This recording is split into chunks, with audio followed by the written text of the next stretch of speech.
And it's telling me recording is in progress, and I'm changing the view. There we go. And it's 7:02. I know people are slow. I'll give us another 3 minutes to chit chat. I welcome Dr. Frederick Williams. Went to college with me, and I'm very delighted he's visually in our audience. And I will say that we had a number of people who signed up via Eventbrite. So, and I say this must be because of you, dear Christina. There were like 10 people, and I was just like, whoa, 10 people. See, now here they are, they're rolling in. It's poet time, that's what it is. Poet time, I love it. That's so much better than the other ways we name time. But but you know what? Okay, so there's Black people time, there's Caribbean time. I have a friend who talks about Ghanaian time. Almost every ethnic group says we have a blah blah time. And so now I like that. That's poet time. But poet time when I was a young poet in New York meant you arrived early. Okay, let me tell you why. You arrived early in my young person poet time because you wanted to, especially if it was like an artist event, you wanted to get food and stuff it in your pocket. You wanted to have the snacks. You were hungry and you had to get there early. It was, it wasn't cool to roll in late. And then to also scope it out, like, where you were going to sit or stand so poet time used to be early. Yeah, now poet time can be, later. 7:04. I think I'll begin because I've got a lengthy introduction, and I will say greetings.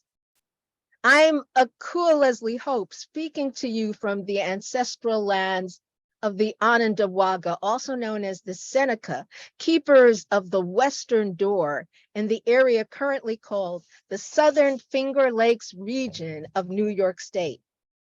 American democracy was founded on principles of government practiced by the Seneca. I pay homage to the Seneca, past, present, and future, as I do to my own ancestors by whose grace I exist and am sustained. My thanks to the New York State Council for the Arts and poets and writers whose support makes this endeavor and presentation possible. I will say once again that this is being recorded, so you are fairly warned for future review. I am joined this hour by Christina M. Rao, who I will introduce more extensively and formally later. But I thank her so much for joining me this evening, which at 4:48 p.m. is winter solstice. This is the last in my quarterly dispatches on my effort to create Afrofuturist Speculative Pastoral Poetry. When I scheduled this, I forgot about the profound significance of this day.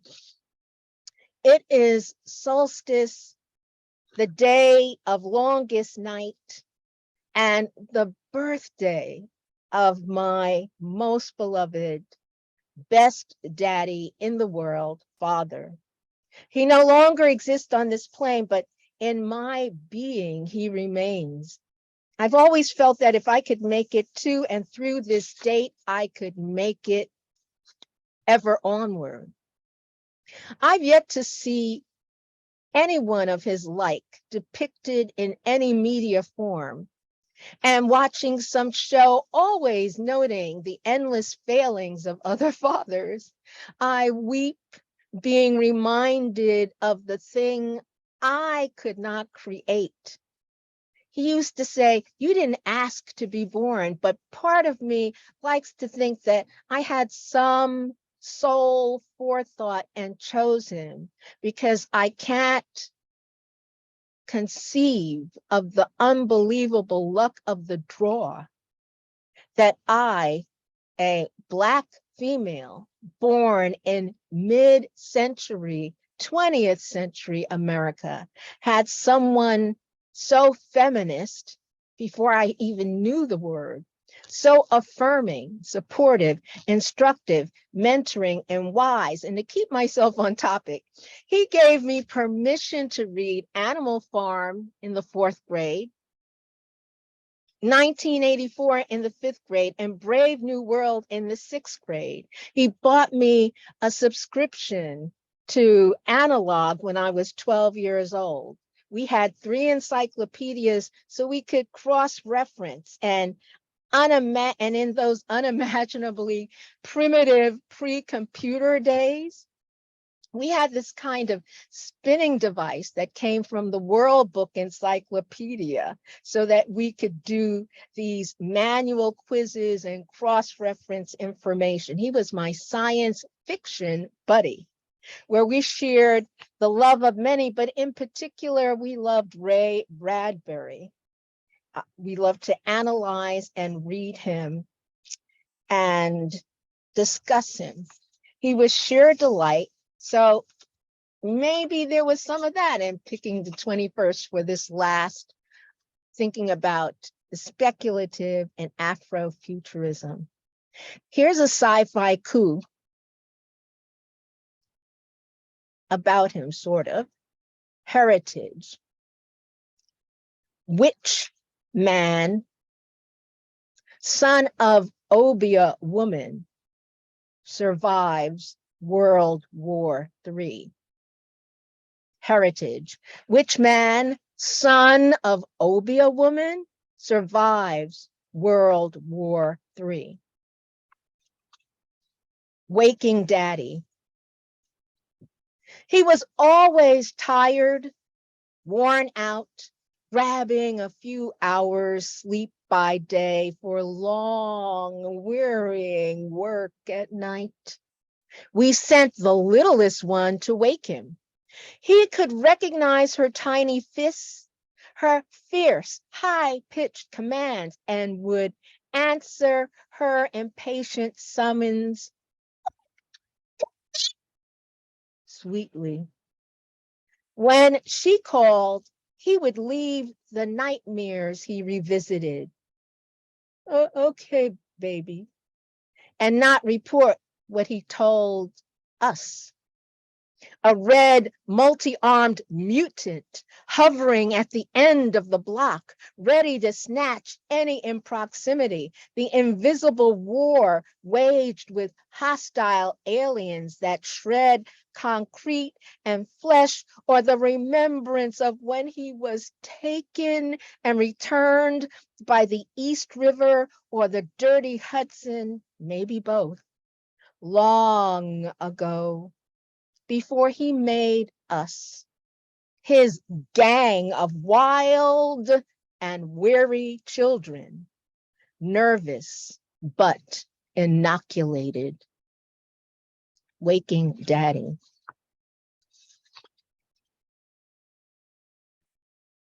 What daddy told the paper. My father, the fire rabbit, raised me, a water snake. When they asked if he was surprised that I sprouted plumes, flew, and coiled, he said, no, there are wings in our genes. We've been watching her show since she was 6. Bath time was a mess. Taught her to take deep breaths, place her face underwater, train, fear, gain, skill, practice. I learned to dry my fur and parry, modeled moderation, taught her to guard her barbed, divided tongue, to speak without hissing, and not unfurl it until necessary, to neither shrink nor strike unless strategic, to take care what she ensnared. We all felt it when she shed. We protected her until her scales hardened, bandaged her bruises, fed her bush tea and responsibility, burnished the overlapping plates. See how she gleams? Even when away from us, we worried. If she turns in the light, you'll be dazed. What Daddy told the paper. I'm looking up because I'm letting people in. So allow me to define terms. I do this every time, but maybe it's necessary every time, or maybe I'm just reassured by doing it. Speculative poetry, the poetry of possibilities, includes a range of imaginative, fantastic, supernatural, and mythological themes. It presents the real as unreal. No, it presents the unreal as real. It takes all forms, including one the field calls scifaiku, like science fiction and haiku put together. Scifaiku. The world's first recorded literature was in the form of verse, and it was speculative. Your first literature was speculative poetry. If you grew up hearing nursery rhymes, hey diddle diddle, the cat and the fiddle, the cow jumped over the moon, the little dog laughed to see such sport, and the dish ran away with the spoon. Or three blind mice, right? See how they run? They all run after the farmer's wife. Or if you had jump rope rhymes like I did growing up, where Miss Mary Mac, all dressed in black, jumped so high, she reached the sky and didn't come back till the 4th of July. Or if you were even Disney-fied in your youth, bibbidi bobbidi boo. Alamagula, get your blue up. Can you do that? It was speculative poetry. Okay, the other term, Afrofuturism, is a cultural aesthetic exploring themes and concerns of the African diaspora through technoculture and the speculative, encompassing a range of media and artists with a shared interest in envisioning Black futures. Afrofuturism is an intersection of speculation and liberation, inspired by the concerns of people of African descent seeking to recover knowledge lost as a result of enslavement and colonialism. And pastoral means the country. I created new work that explores these intersections, that sits on or stands on this three-legged stool of endeavor: environment, experience, position, persona, and philosophy. When most think of the techno future, it's cast in an urban landscape. So our apocalyptic popular media often depicts the flight from the city to the country, and our dystopian afterlives are in those places where there is land to roam and space to grow, even as the cities create now what exists elsewhere: green space with an electrified infrastructure. Well, that's the country. That's the pastoral. There's an animated series that weirdly inspired me. It's called Robot Chicken. It's highly scatological and satirical. Its name, brings together, though, that idea of the technical and the agrarian, the speculative and the pastoral, robot, chicken.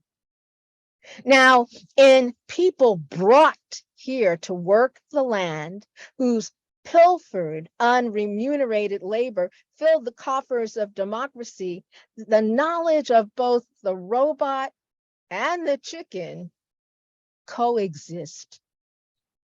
This is the time I felt to explore and create poetry from the pastoral through a speculative Afrofuturist lens. Here's a quick scifaiku. City kid fears garter snake, groundhog, not UFO landing. It's been sad that I haven't been able to read the work that I've created for the most part during this year, because if I ever want to see it published, you're not supposed to have read it. But I lucked up and a couple of poems were published. And this is one of the most recent that I've written that got picked up right away. It was in the New Verse News. And it was in response to hearing that the UK told schools they can't ban Afro hairstyles. There are these children in the United Kingdom who have been abused for their afros and braids. And I had a corporate career and wore my hair in what is now called protective natural styles until I retired in the 21st century. So here it is, another century and stupidity that I fortunately did not suffer. I wrote this poem, and let me give you one other little bit of background. Medusa was the serpent goddess of the Libyan Amazons, representing female wisdom. Sanskrit Metas, Greek Metis, Egyptian Met or Mat. She was the destroyer aspect of the triple goddess, called Neith in Egypt, Athena or Athene in North Africa. Her inscription at Sais called her mother of all the gods whom she bore before childbirth existed. I'm leaning to look at the time, so I will just read this one. Medusa, you think God cursed me? That this morphing nimbus petrifies beholders, when it is only your eyes seeing snakes and being struck by a beauty you cannot decipher. These S and Z curved electric antennae are defense against the gray arts, channeling ancestral energies, an armor of creation's force field and being.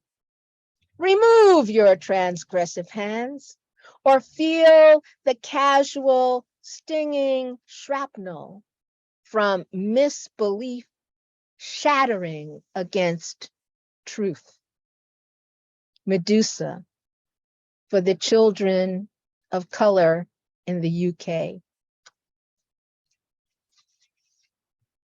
Okay, I'm a little bit over, but I did want to mention that I found an ancestor. And let me pause for a second. I found an ancestor, John Joseph Rabia Rivello, who's considered the greatest 20th century poet of Madagascar and the first modern poet of Africa. He was born in 1901 in an impoverished but noble family in the capital city, Antananarivo. And He committed suicide in 1937, but he's been declared the national poet of Madagascar. I was just so struck by this man's work. And about him, it was said, with remarkable originality, he synthesized Europe's prevailing urban surrealism with his own comparatively bucolic surroundings. In Rabia Rivello, we are offered the best aspects of two poetic traditions: the wildly innovative imagery of modern surrealism permeated with the essence of traditional oral poetry, clear communication. So I want to read one of his poems at least, so you can see that how affirmed I am to get this inspiration. This is number 26 from his book, Translated from the Night.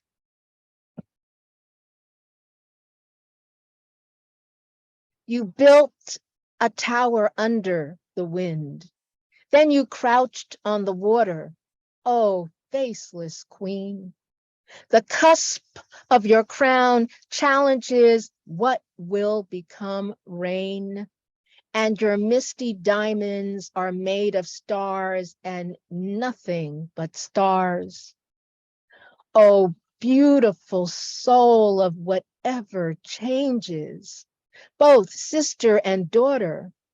From that moon just born at the verge of a garden, you have built under the wind, and you dwell on the water like my dreams of wisdom. What does the sudden destruction of our realm matter? Like your tower, like my own, like the deceiver trampled by our feet. That joy causing our eyes to shine, if it is quickly consumed, will it not return to us different and new? I'm just like 1936. Anyway, please check him out if you can. John Joseph Rabia Rivello from Madagascar. I was saying Malagasy and Madagascar. Anyway, we're approaching the time when I really want you to hear this wonderful poet, Christina M. Rao, who inspired me with her energy, with her efforts to communicate, extend, teach, and create. Christina M. Rao is the author of the 2021 poetry collection, What We Do to Make Us Whole, the Elgin Award winning sci-fem poetry collection, Liberating the Astronauts from Aqueduct Press, and Wake, Breathe, Move, Finishing Line Press, and For the Girls, one, Dancing Girl Press. She served as poet in residence for Oceanside Library, New York, was named Long Island Poet of the Year by Walt Whitman Birthplace, and is the recipient of the SUNY Chancellor's Award for Excellence in Creative Works and a New York State Decentralization Arts Grant through the Huntington Arts Council. She also serves as editor-in-chief for the international literary journal, the Nassau Review at Nassau Community College, where she teaches writing. Christina, thank you. Welcome. Thank you so much. How do you follow all that? This is already amazing. Every time I hear you speak, it just blows my mind. You have so much knowledge and so much passion, and I really appreciate you and the series that you put on this year. It's phenomenal, and thank you for the space and the time for me to share. And what I really like doing when I read my own poetry is to read some things that I really enjoy by poets I admire. So the first three things I'm reading are actually not some things that I've written, but I want to share something from one of my favorite books, Tracy K. Smith's Life on Mars. And I read this after I had put together Liberating the Astronauts. And so it was uncanny how many things we had in common. So the first poem in Tracy K. Smith's Life on Mars is called Sci-Fi. There will be no edges but curves, clean lines pointing only forward. History, with its hard spine and dog-eared corners, will be replaced with nuance, just like the dinosaurs gave way to mounds and mounds of ice. Women will still be women, but the distinction will be empty.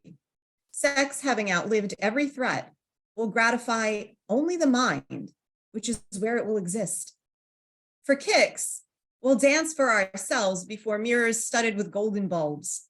The oldest among us will recognize that glow, but the word sun will have been reassigned to a standard uranium neutralizing device found in households and nursing homes. And yes, we'll live to be much older, thanks to popular consensus. Weightless, unhinged, eons from even our own moon will drift in the haze of space, which will be once and for all scrutable and safe.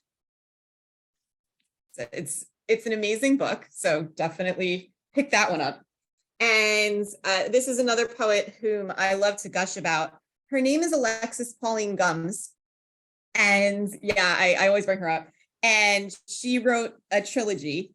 The first book is called Spill, Scenes of Black Feminist Fugitivity. The second book in the trilogy is called Archive, After the End of the World. And then the third book is called Dub, Finding Ceremony. And they are amazing books of the apocalypse and rebuilding and finding ourselves. And they're just read them. But I'm going to read a very short excerpt from Spill and then another one from Archive. So this is from Spill. Not everybody knows my name, but everyone knows what I taste like. Salt after malt liquor, vault where the soul is kept. I taste like hysteria sedated with a case of blues. I taste metallic like tap shoes, Morse coding no. I taste like dirty city snow that can't stay white. I taste like military blunders limping up and down the street. I taste like used rag fermentation that gets used again another week. Can I speak?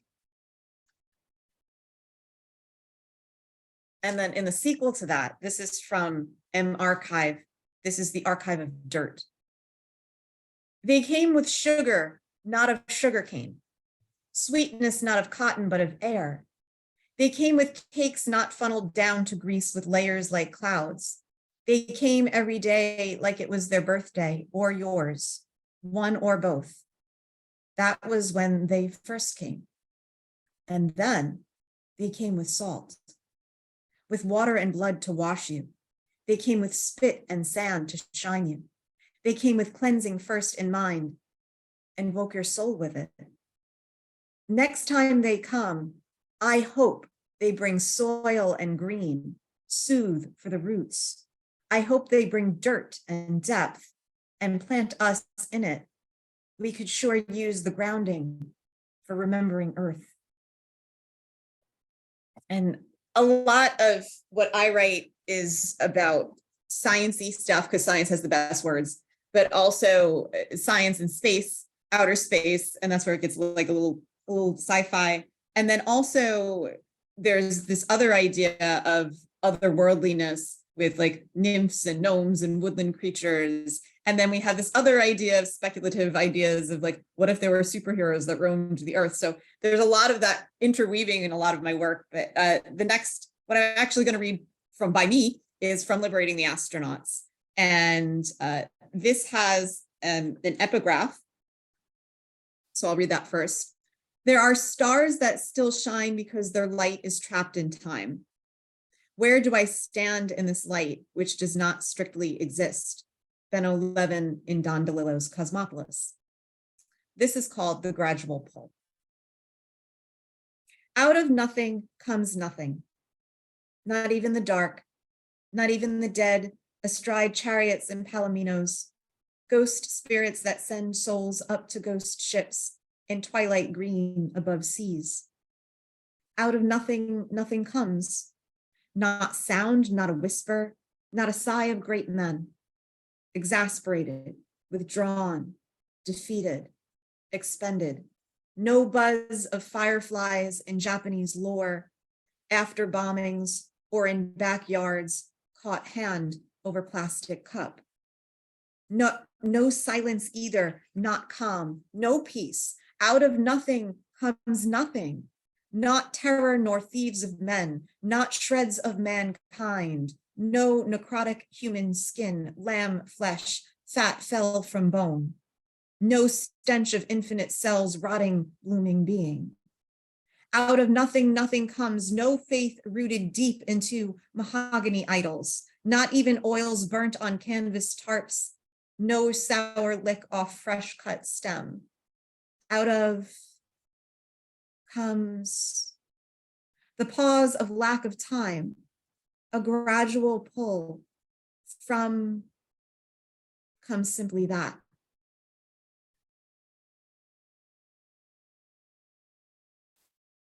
Reading the surface. When eyes cannot see the moon, sensitive fingertips smooth over bumps and divots. La now say, the photography lies in black and white, spells out depressions so deep an edge is not apparent. Figures fall in, down to a centralized bottom. There's no beginning, Heiser says. It's evanescent, Heiser says. An earth, an art, actual size, this land, this Munich, much like the moon. The black and gray wall hanging, an enlarged copy of the photo from the book, Atlas Photographique de la Lune.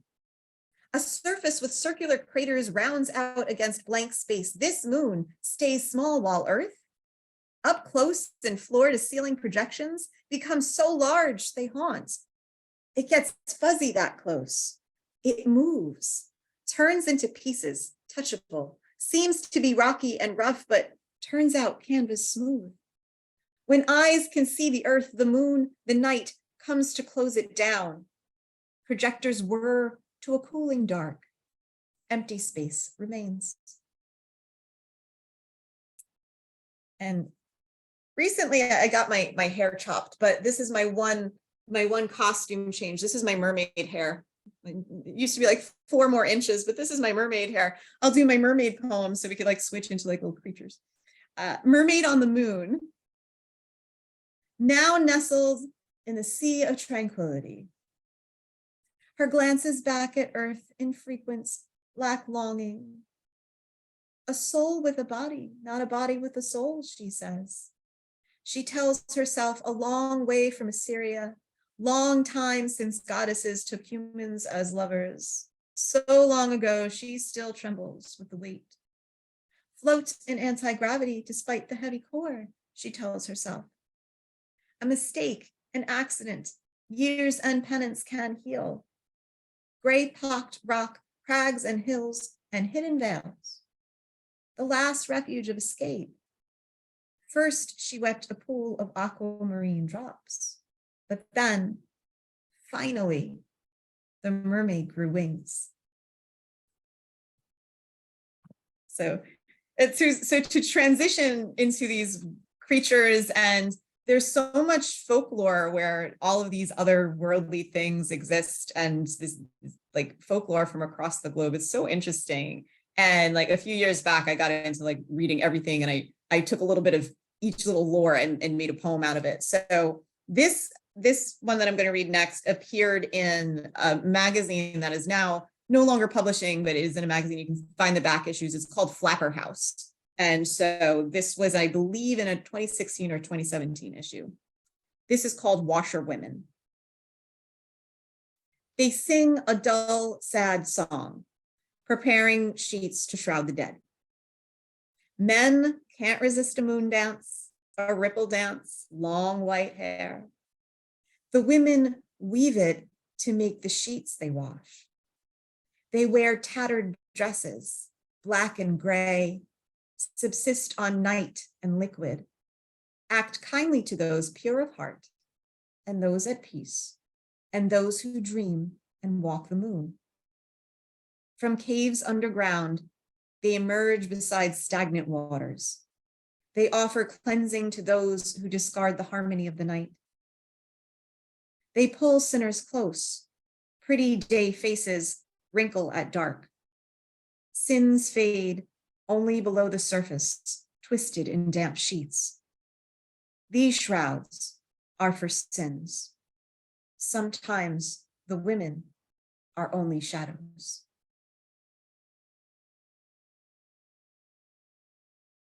And this one is called The Encantada. All the little ones from the village entrance themselves by the dark opening, its possibilities of sanctity.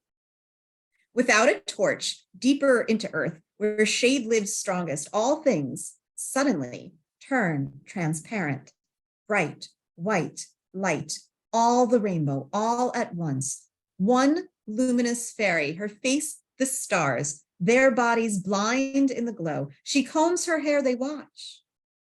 She combs her hair, they watch. A brilliance grows with heat and the mundane. Sparkling swirls of indigo, a spiral of mint and pink. The flash dims, flickers, fizzles, and then it ends. And the children go back down the woodland path.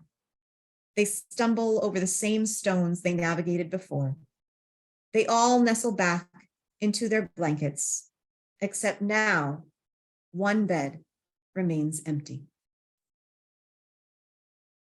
So, and almost a year ago, What We Do to Make Us Whole came out. It's still my baby, not even a year old. And this book is not what I would call speculative or science fiction. It was really based in grief and gratitude. And what I found in going through it again is that when for me, when I go through a time of real catharsis, it is a time of rebuilding, much like when we're building these worlds that may exist or don't exist, or there's a possibility of them out there. And then what I found is, yeah, in sometimes grief, we build something, and we build something new, or we try to rebuild what has happened. And so I'm going to read the title poem, and then there's one other, and then we can all chat. I like to leave time to chat. So this is the title poem. This is called What We Do to Make Us Whole. 1. The thing breaks apart. That's the matter. It's breakable. Always breaking. When it breaks, pieces go missing. Fine edges. Disintegrate. 2. In a stew, onions disappear. This is not a new idea. Read The Traveling Onion. Then eat the stew. Then eat the book. 3. Munchkins are proof that everything has a purpose. Or munchkins are like using all the parts of an animal to justify being a carnivore, only you can be a vegan and a munchkin eater. 4. On Wednesday mornings, I go to therapy for my brain. It needs rewiring. 5. Plug into outlet. Water into sponge. Cork into bottle. Stopper into drain. Air into balloon, but it burst. 6. Moleskin, a second skin, a glue for cuts and abrasions. The iodine, a wipe, a swab, a clean made clean through chemicals. 7. Long cry, sob, wail, weep, tear up, tears roll down, blubbery, howling, cry, cry, cry, cry, cry, cry, cry. Or maybe this is how we keep falling apart. Or maybe this is how we keep from falling apart. 8. Dear blank. It's not blank. and then sent or not sent, what makes sense is blank. 9, jigsaw. It starts in pieces. Like everything else, we have a count too. We have a level of difficulty. 10. Is it clear yet that I am unclear? That the answer is not here, that I have no idea what I'm doing, and even that thought is not mine. Go see Coke. And this idea of reference leads away from here. Here is broken, still. From I through X, nothing has been solved.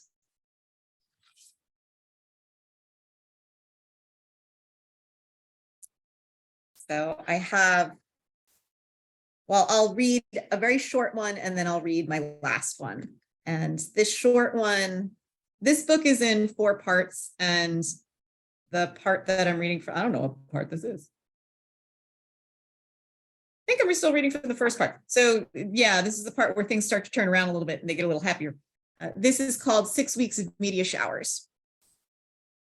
A memory of you around small stars, tilted planets, heavenly bodies, burned out, not broken, gone by the time we get there, where they used to be back then when they were beautiful.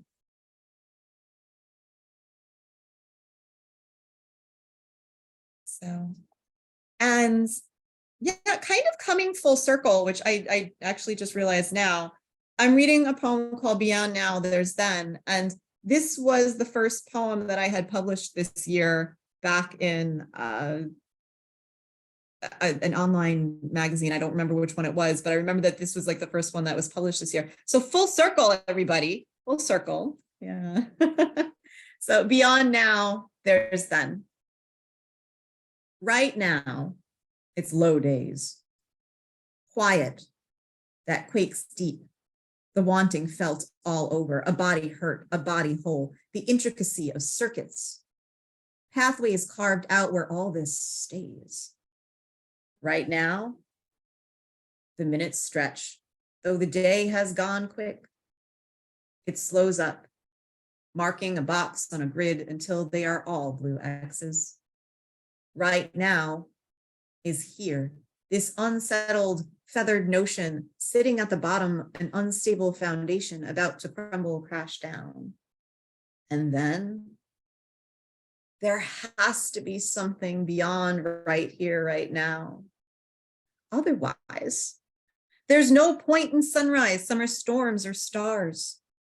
No reason for pink sand, high wires, or windmills. No value in all the years, all the subtle glances, all the all in all overwhelming wonder this expanding universe has to offer in a tiny locket hanging from a thin silver string. I close the clasp at the nape of my neck, clutch the charm to my chest, brushing aside any semblance of hope. And instead, fall into the complete confidence of faith, knowing this now is different from the last and will keep renewing into a life worth living over and over again. Thank you for listening, and thank you for the time. Wow. Oh my gosh. Oh, I love that poem. Oh, thank you. Thank you. Let me put us on gallery. So since we're going to chat. Oh, that was so wonderful. I love your use of breath and sense of place and time, you know, how you invite us in, draw us in, beat us up, patch us up, and then let us go.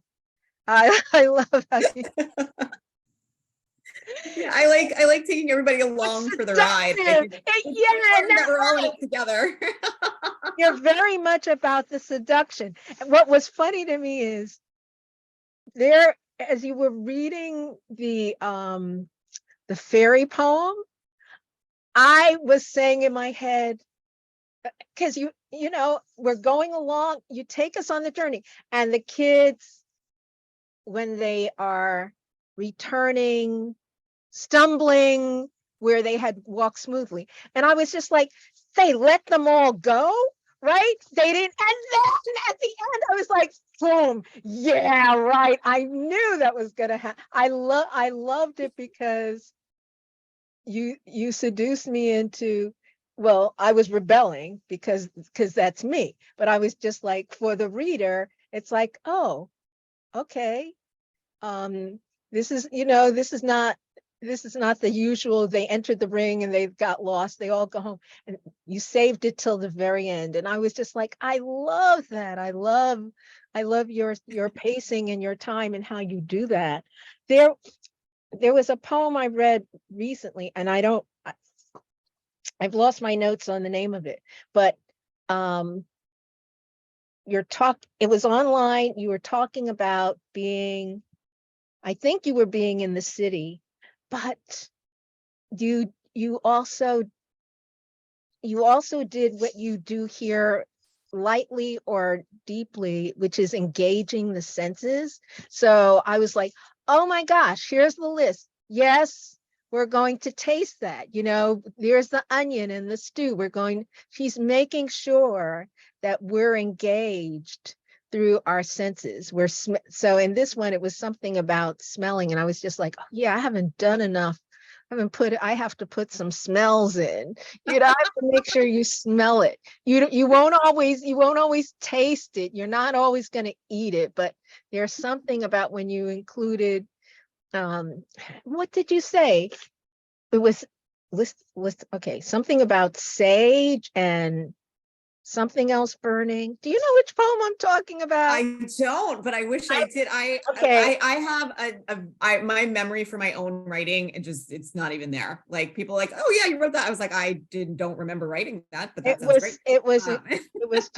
It was just very masterful. And there was incense burning or something burning and something else happening, and you evoke both like Buddhism and meditation. I'll tell you about it. Okay, yeah. I mean, that's I wonder. It's recent. It's a recent one. Yeah. But I love that. Mermaid on the Moon. I love mermaids. I have a lot of mermaid poems. I have a lot of, well, at least to me, you know, about 10 or so. I'm really happy. One that got rejected a million times is going to be in an anthology at long last, because other people not everybody loves mermaids. But when the mermaid grows wings, I was just like, such resonance. Okay, so folks, one of the reasons why Christina is, you know, we don't know each other but through her work, right? So I know her through her work. Why I find her so compelling, not only as a creator, but as a poet who makes her way in the world by teaching and sharing always. She's the one who, in one of her broadcasts, she does broadcasts, right? Talked about Alexi Pauli gums. And that went kaboom for me. That just opened up my brain, because I was like, here's someone doing what I seek to do, and who has these other resonances. This poet we're talking about is also one who lives poetry, right? So she does urban gardening and teaches urban gardening. She appears at many places where people are trying to make real and profound change in the world. And that's what I dig about Christina also. And plus, she's a near home girl. She's a neighbor. You know, she's out on Long Island, and I spent half of my growing up in Queens.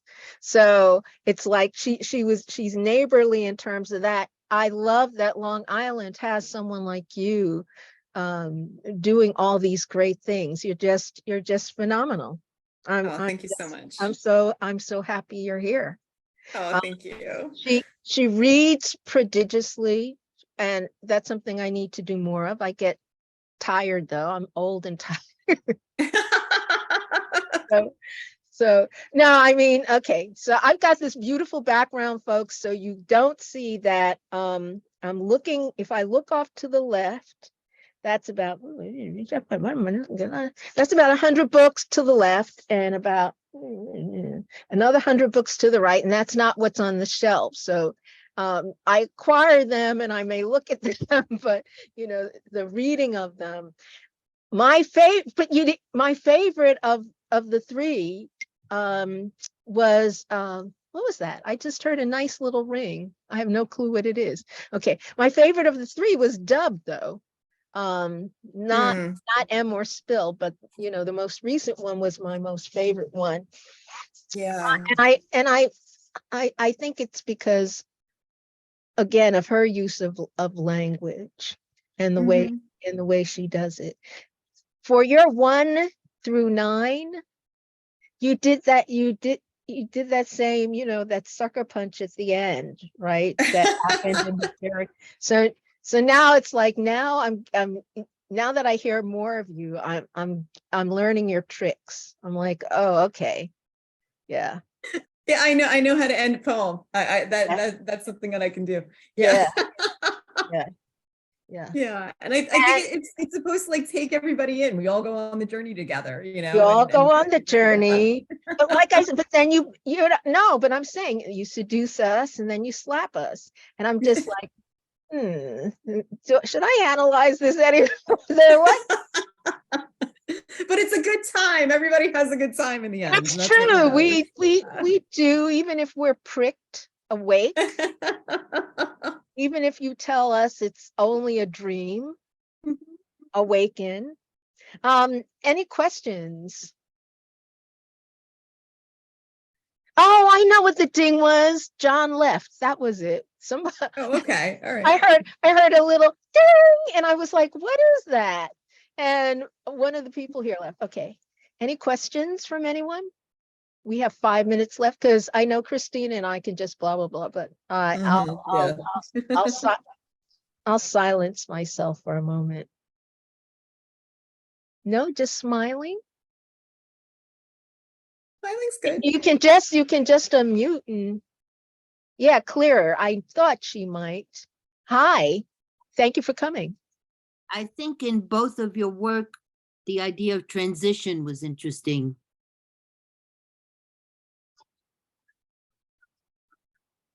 Going from A to B, or going from being to non-being, going from now to then. It was just smooth, but a very good contrast. So made you think. Thank you. Christina. Yeah, I like making people think, so that's good. Yeah, but I think that the idea of switching like a tone or a mood, going from something bright to something dark, back to something bright again, or the pacing of something happening very quickly and then slowing down, that those kind of transitions. And I think that that's kind of like a natural thing of like the rhythm of life too. It goes like in the ebb and the flow. So yeah. But thank you, Clara. Yeah, Fritz just told me he had to go and he left. So I feel what Claire's saying about transition. I like that the way you leave air and space in your pacing. I always feel more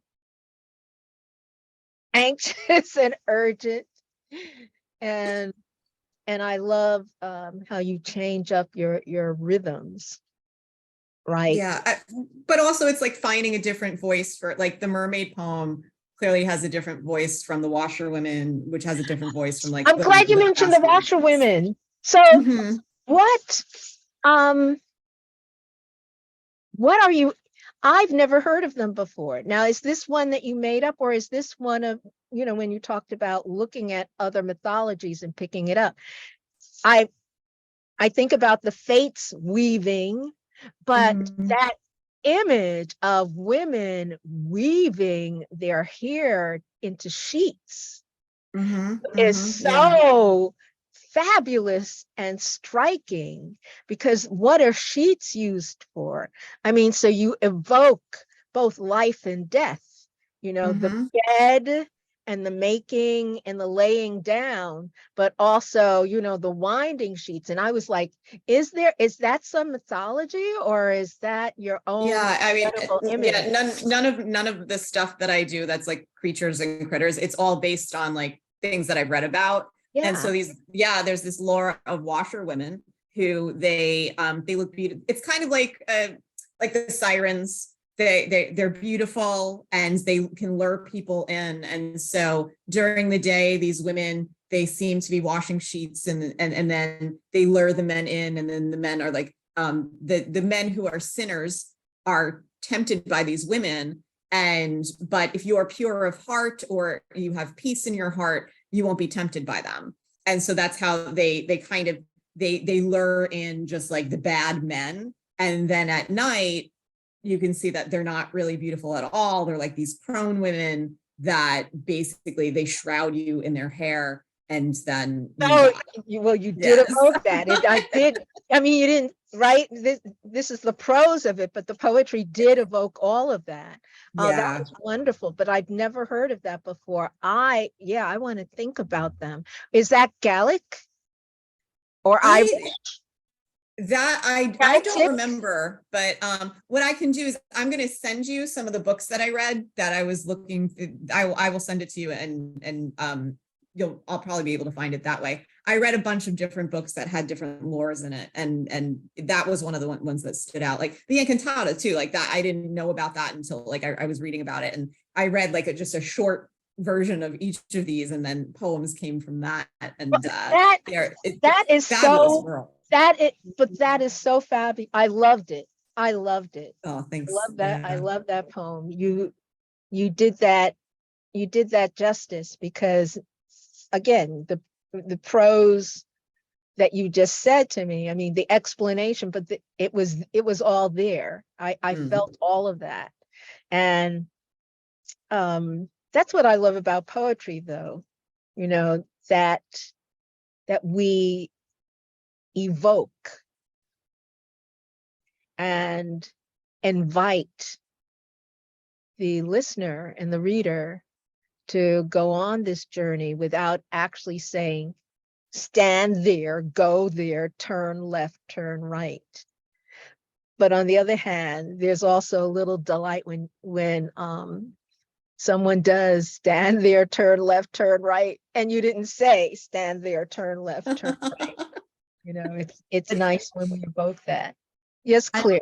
Both of you used the myth, the sirens and the Medusa. It is that Yes, the I love temptation myths. and the resistance to the temptation. I love mythology. Yeah. The way the hair can be, very seductive, but also dangerous. Mm-hmm. Mm-hmm. Absolutely.